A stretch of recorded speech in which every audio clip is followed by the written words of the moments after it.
Hello friends, ఎలా ఉన్నారు? బాగున్నారు అందరూ? ఈరోజు ఏంటంటే నేను అరటికాయతో నేను పిడిపి అంటారు కదా, అంటే ఒక్కొక్క ఊర్లో ఒక్కో రకంగా పిలుస్తారు దీన్ని. అరటికాయతో పని, అరటికాయ పిడిపి అని, అరటికాయ ఫ్రై అని అట్లా చెప్తూ ఉంటారు. ఏంటంటే ఇది చాలా అంటే చాలా బాగుంటుంది. ఇది చూడండి, నేను చేసే విధంగా ఒకసారి ట్రై చేసి చూడండి. నేను ఇలాగా 5 అరటికాయలు తీసుకున్నానండి. నేను ఇవన్నీ అంటే ఫస్ట్ ఇవన్నీ నేను ఒక్కొక్క అరటికాయని నేను ఒక 2 పీసెస్గా ఎట్లా కట్ చేశానండి. నేను ఇవేంటంటే మనం బాయిల్ చేసుకోవాలి. అట్లా తొక్కుతోనే మనం బాయిల్ చేసుకోవాలి. నేను ఒక గిన్నె తీసుకుని అందులో వాటర్ వేసుకుని ఆల్రెడీ నేను ఇందులో అవన్నీ వేసుకోవాలండి. మనం సాల్ట్ అది ఏమి వేసుకొని అవసరం లేదు. మనం అట్లనే ఆ వాటర్లో అలా వేసుకుని మొత్తం అన్నీ కూడా ఒక 15 to 10 మినిట్స్లో మొత్తం అంతా బాగా కుక్ అయిపోతుందండి. నెక్స్ట్ దాంట్లో కావాల్సినవి ఏంటంటే ఆనియన్స్, పచ్చిమిర్చి అండి. నెక్స్ట్ వెల్లుల్లిపాయలు, నేను ఒక వెల్లుల్లిపాయ తీసుకున్నాను నేను. నెక్స్ట్ జీలకర్ర, ఎండుమిర్చి, ఆవాలు, కొత్తిమీర, కరివేపాకు, లెమన్ జ్యూస్ అండి 1 స్పూన్. నెక్స్ట్ పసుపు, నెక్స్ట్ ఇది సాల్ట్. ఏంటంటే ఆల్రెడీ ఇది బాయిల్ అయిపోయినాయి కదా, చూడండి నేను చూపిస్తున్నాను. మనం ఏ విధంగా తీసుకుని ఒక్కొక్కటి మొత్తం అనే విధంగా నేను మొత్తం అంతా పీల్ తీసేసానండి.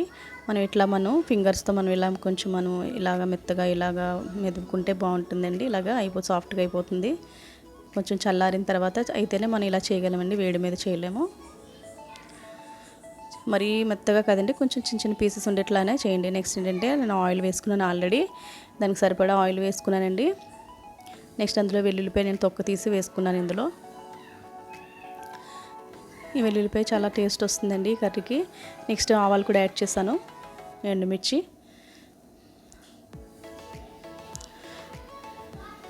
చాలా ఫాస్ట్గానే అయిపోతుంది, ఎందుకంటే మనం ముందుగానే బనానాని కుక్ చేసాం కదా, చాలా ఫాస్ట్గా అయిపోతుంది. నెక్స్ట్ జీలకర్ర యాడ్ చేశాను, కరివేపాకు. చాలా ఈజీగా అయిపోతుందండి ప్రాసెస్, చాలా బాగుంటుంది, చాలా కమ్మగా ఉంటుంది కర్రీ. వెజ్ కర్రీ అంటే కొంతమంది అరటికాయని ఎట్లాగా ఎప్పుడు చేసుకునేలా కాకుండా ఒకసారి ఈ విధంగా కూడా ట్రై చేసి చూడండి. చాలా అంటే చాలా టేస్ట్గా చాలా బాగుంటుంది.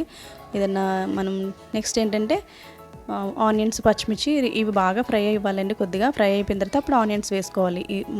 అప్పుడు తర్వాత ఇవన్నీ కూడా ఆనియన్స్తో పాటు ఇవి మొత్తం అంతా కూడా మళ్ళీ బాగా మంచిగా ఫ్రై అవ్వాలండి.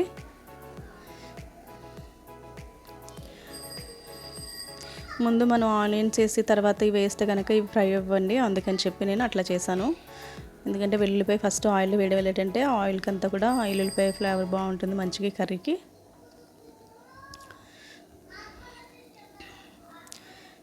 చాలా ఈజీగా చేసేసుకోవచ్చు ఎవరైనా సరే. ఇదేంటంటే ఇది ఏదైనా కర్రీ, చారు, ఏదైనా టమాటా రసం కానీ అలాంటి దాంట్లో చాలా అంటే చాలా బాగుంటుంది. పప్పు ఏదైనా మన పప్పు వండుకున్నప్పుడు. నెక్స్ట్ ఇందులో కొద్దిగా నేను ఇంగు వేసానండి, చాలా బాగుంటుంది, వేసుకుని చూడండి.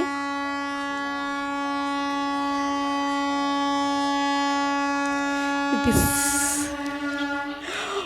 మా ఇంటి పక్కనే రైల్వే స్టేషన్ అండి. ఇది ట్రైన్ వినిపిస్తుందా పోతుంది, చాలా గట్టిగా వస్తుంది. పక్కనే జస్ట్ ఒక 100 మీటర్స్ కూడా ఉండదు మాకు అంత దగ్గర.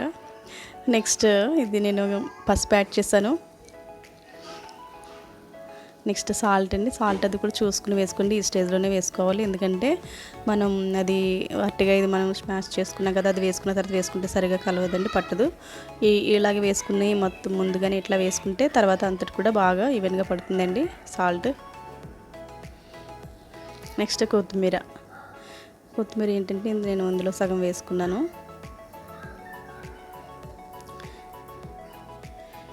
చాలా బాగుంటుందండి కొత్తిమీర ఇందులో, చాలా అంటే చాలా టేస్ట్గా బాగుంటుంది. కరివేపాకు వేసానే కానీ కొత్తిమీర ఫ్లేవర్తో కూడా చాలా బాగుంటుంది.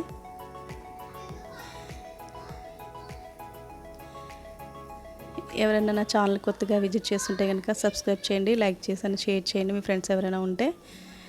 నేను కొత్తగా స్టార్ట్ చేశానండి ఛానల్. మీ సపోర్ట్ నాకు చాలా చాలా చాలా చాలా వాల్యుబుల్ అండి. నెక్స్ట్ ఏంటంటే నేను అరటికాయ మెత్తగా ఇలాగా మెప్పుకున్నాను కదా, అది ఇందులో వేసానండి. అదంతా ఫ్రై అయిపోయిన తర్వాత నెక్స్ట్ మొత్తం అంతా దానికి పట్టేటట్టు మొత్తం మనం కలుపుకోవాలి బాగా. సిమ్లోనే చేయాలండి ఇది వేసిన తర్వాత. నెక్స్ట్ ఒక 1 స్పూన్ వేసుకున్నానండి నేను లెమన్ జ్యూస్. మీరు చూసుకుని వేసుకోండి, ఇష్టం ఉంటే వేసుకోవచ్చు, లేకపోతే మీ ఇష్టం, వేసుకోకపోయినా పర్లేదండి. కానీ వేసుకుంటే చాలా బాగుంటుంది, మంచిగా కొంచెం లైట్గా పులుపులుగా బాగుంటుంది తింటుంటే. ఒకసారి ట్రై చేసి చూడండి. ఇలాగా చాలా అంటే చాలా బాగుంటుంది. వట్టి కర్రీతోనే మనం ఈ ఫ్రైతోనే ఇలా తినేయచ్చండి. రైస్ కూడా చాలా మంచిగా బాగా కలుస్తుంది, ఎందుకంటే ఇది కొంచెం కొంచెం మధ్యలో చిన్న చిన్న పీసెస్ కింద కొంచెం మెత్తగా అలా ఉంటుంది కదా, చాలా బాగుంటుందండి. ఒకసారి ట్రై చేసి చూడండి. ఇంగువ వేసాను కదా, మంచి టేస్ట్ వస్తుంది.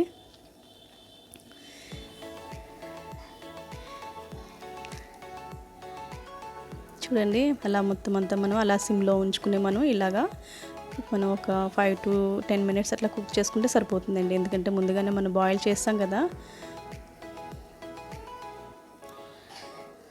అయిపోయిందండి ఆల్మోస్ట్.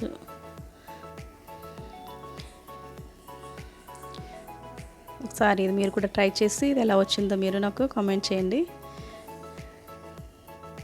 అంతే అండి, రెడీ అయిపోయింది. నేను ఒక చిన్న ప్లేట్ తీసుకున్నాను, అందులో నేను సర్వ్ చేస్తున్నాను చూపించడం కోసం మీకు. అసలు వేడి వేడి అన్నంలో కనుక ఇది వేసుకుని తింటుంటే చాలా అంటే చాలా కమ్మగా బాగుంటుందండి వెజ్ కర్రీ. వెజిటేరియన్ వాళ్ళస్ ఎవరైనా ఉంటే కనుక వాళ్ళకి చాలా అంటే చాలా బాగుంటుందండి తినడానికి. ఒకసారి ట్రై చేయండి, చూడండి. ఓకే అండి, థ్యాంక్ యూ ఫర్ వాచింగ్ అండి. కేర్ఫుల్గా ఉండండి, కోవిడ్ ఎక్కువ ఉందంటున్నారు.